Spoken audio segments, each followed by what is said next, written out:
Olá, queridos amigos que assistem à TV Câmara de Tupã. Voltamos a apresentar o programa Mão na Roda e hoje com a presença do professor de Pilates e professor de Yoga, Henry Bigueski. Henry, mais uma vez aí, no primeiro bloco a gente comentou sobre a sua trajetória de vida pessoal, profissional também, né? Falamos um pouquinho sobre Yoga, Pilates. E agora a gente vai falar um pouquinho sobre o Novembro Azul e a relação que pode existir entre essas práticas de atividade física como o Yoga e o Pilates, né? Para ajudar, né, no combate ao câncer de próstata. Isso. Para falar então, primeiramente, faz uma contextualização, né, para quem nos assiste a respeito do Novembro Azul. Por que é Novembro Azul? Por que é no mês de novembro? Por que é a cor azul? Então, o Novembro Azul ele foi criado justamente para procura de alertar os homens, né, sobre a saúde masculina mesmo, porque muitas vezes eles deixam a saúde de lado para cuidar de outras coisas. E em 2011 foi aberta uma campanha, que foi a do Novembro Azul, né, mês do homem, que é justamente para combater o câncer de próstata, criada pela Lado a Lado com a Vida. E foi basicamente assim que eles começaram a alertar os homens, né? Não só, assim, eu creio que todas as campanhas, elas têm um propósito no mês que elas são feitas, mas fora do mês todo mundo deveria se conscientizar, né, sobre a campanha. Ou seja, não é só no Outubro Outubro Rosa que as mulheres devem procurar um acompanhamento médico, nem é só no novembro que o homem também tem que procurar um acompanhamento médico. Exato. Né? Tá? É ao longo de todo o ano, de todos os dias. Exato. A procura tem que ser feita diariamente e assim, com recorrência, né? Perfeito. É claro que é um mês assim de conscientização, né? Pra gente reforçar todas essas questões, ainda mais esse assunto aqui de câncer de próstata. Exato. Você tem dados estatísticos para falar para quem nos assiste a respeito do câncer de próstata? Sim. Então, a gente tem uma estimativa que, assim, fora o câncer de próstata, um dos cânceres mais perigosos que tem, a gente tem o câncer de pele, né? Na questão dos homens mesmo. Só que fora o câncer de pele, o câncer de próstata, nos brasileiros, ele dá uma média de todos os cânceres que a gente tem, né? Uma média de 29,2% de todos os brasileiros. E no mundo, assim, são 13,5% de todos os cânceres que a gente possui. Nossa. Uma média bem alta. Uma média alta, né? E em questão, assim, de letalidade, você tem dados estatísticos também? Tenho. Conforme eu fui pesquisando, né, sobre todas as campanhas, né, a gente, por ser da área da saúde, a gente pesquisa sobre todas. E no Novembro Azul, o que eu acabei encontrando? Que de 1 a cada 9 homens, ele é acometido pelo câncer de próstata. E em 2022, que é o último dado que foi gerado, né, pela OMS, foi estimado 65 mil mortes por ano. Nossa, é uma quantidade grande aí de homens que faleceram devido ao câncer de próstata. Então a gente gostaria de aproveitar essa oportunidade e reforçar, né, com todos nós aqui que somos homens, né, a buscarem o acompanhamento médico. Tá? Inclusive, a gente vai passar agora para vocês aí o vídeo da campanha do Ministério da Saúde a respeito do Novembro Azul para 2023.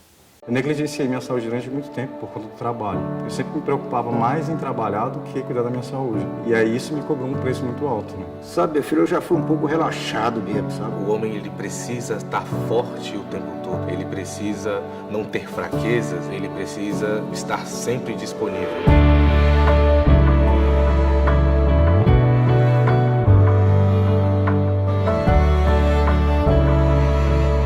Depois, com o passar dos tempos, a família, o filho crescendo, né?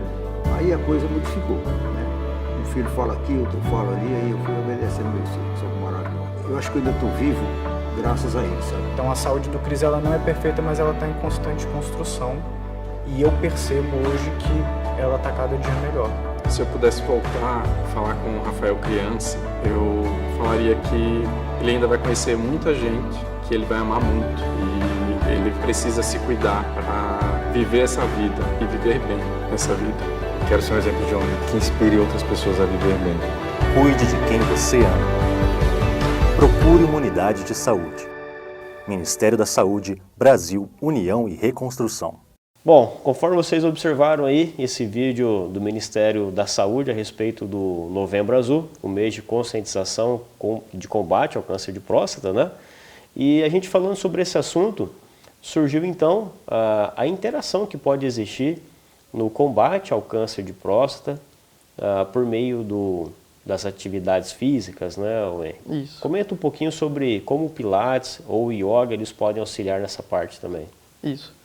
Tanto o Pilates quanto o Yoga, eles ajudam bastante no fortalecimento do corpo, no ganho de amplitude de movimento nas articulações, ele dá uma flexibilidade maior para o corpo, além do ganho de massa muscular.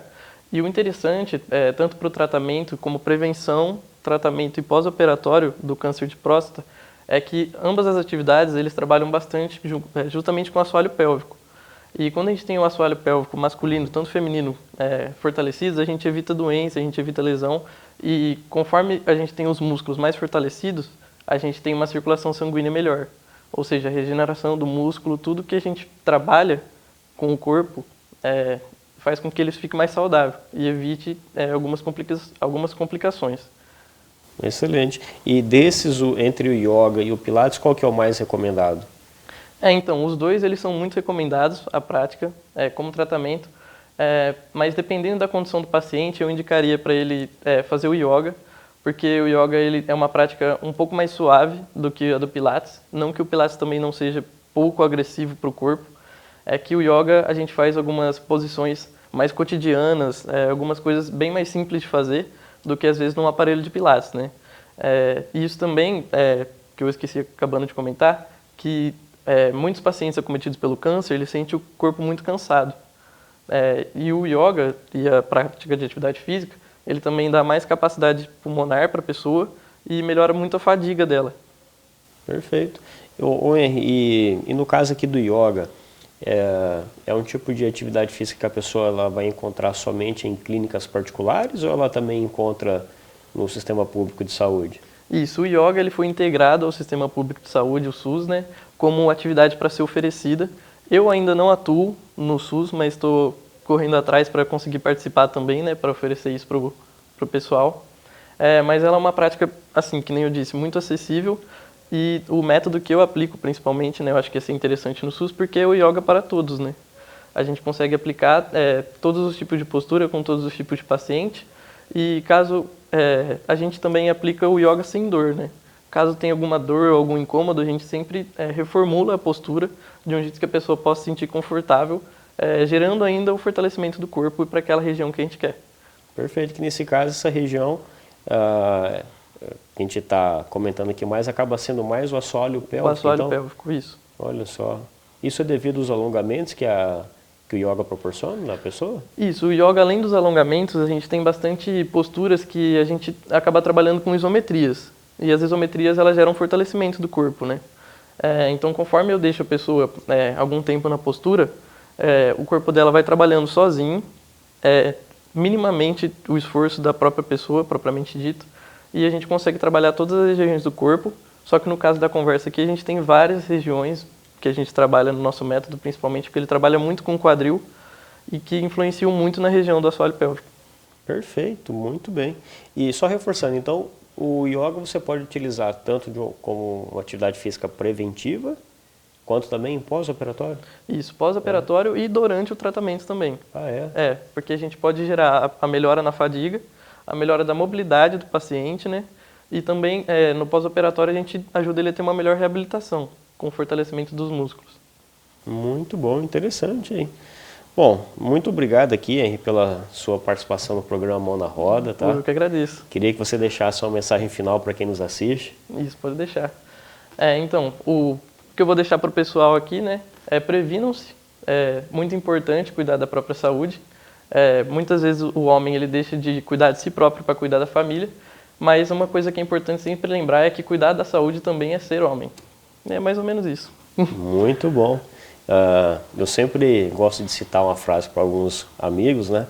Que a melhor forma que a gente tem de cuidar de quem a gente ama é a gente cuidando da gente mesmo, né? Então, você que nos assiste aí, você tem sua família, né? Sua esposa, seus filhos, né? Mãe, pai, enfim. A melhor forma que você tem, né, meu querido amigo, de você cuidar desses que você ama é você cuidando muito bem de você primeiro, tá? Henry, mais uma vez, obrigado aqui pela sua participação. Eu que agradeço pelo convite, me sinto lisonjeado por poder estar participando. Excelente. Bom, e você que nos assiste, Muito obrigado aqui pela sua audiência também, pela sua participação e paciência também com a gente aqui no programa Mão na Roda. Sempre gosto de encerrar aqui o nosso programa com o versículo da Bíblia. E hoje eu trago aqui para vocês Salmos capítulo 23, versículo 1, que diz assim: O Senhor é o meu pastor, de nada terei falta. E que assim seja, né? Que você tenha fé e que Deus abençoe e proteja você e sua família. Um grande abraço e até a próxima entrevista. Tchau, tchau.